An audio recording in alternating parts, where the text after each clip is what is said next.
नमस्कार मंडळी, स्वागत आहे आपलं आपल्या एका नवीन व्हिडिओमध्ये. मित्रांनो, आज आपण बोलणार आहोत आपल्या सर्वांचा लाडका बकाद्वान बकासूर पुढे कोणत्या मैदानात पळताना दिसणारे याबद्दलच्या मोठ्या अपडेटवर. हा व्हिडिओ शेवटपर्यंत पाहणं खूप महत्त्वाचं आहे. मागे पार पडलेल्या चोराडे मैदानात मित्रांनो, बकासूरने जबरदस्त कामगिरी करत गुलालाचा मानकरी होण्याचा मान पटकवायचा प्रयत्न केला, पण यशस्वी झाला नाही. असं मित्रांनो, खेळामध्ये हार आणि जीत होत असते. इतकंच नाही तर त्यांच्या दावणीतील नवहत्यार महाराज तोही गुलालात राहिला. घरच्या दोन्ही गाडे गुलालात, म्हणजे दावणीचा दबदबा पुन्हा एकदा सिद्ध झाला. आता मित्रांनो, बकासूर एकदम टॉपच्या पैऱ्यात एक मोठं मैदान गाजवण्यासाठी पूर्ण तयारीत आहे.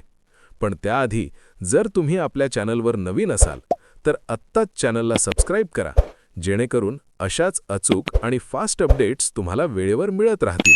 Bell icon. चला तर मग थेट मुद्द्यावर येऊया. मित्रांनो, पुढील मैदान असणार आहे मराठवाड्यातील टॉपचं आणि बहुप्रतीक्षित मैदान मराठवाडा केसरी ट्रॉफी. हे मैदान एक आदत बैल एक दुसा बैल अशा भव्य स्वरूपात संपन्न होणार आहे. जसं नुकताच श्रीनाथ केसरी मैदान गाजलं, तसंच हे मैदानही तुफान होणार आहे.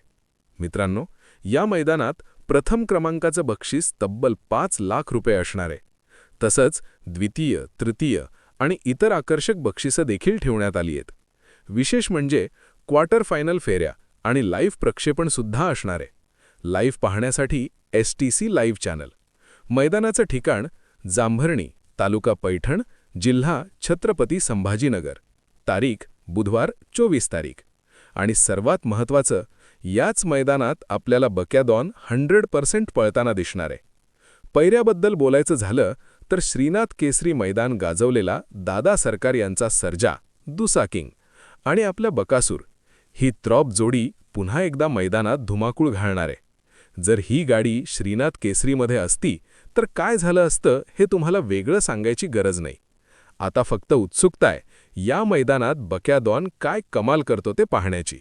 व्हिडिओ आवडला असेल तर लाईक, शेअर आणि सबस्क्राईब नक्की करा. भेटूया पुढच्या अपडेटमध्ये. जय बैलगाडी.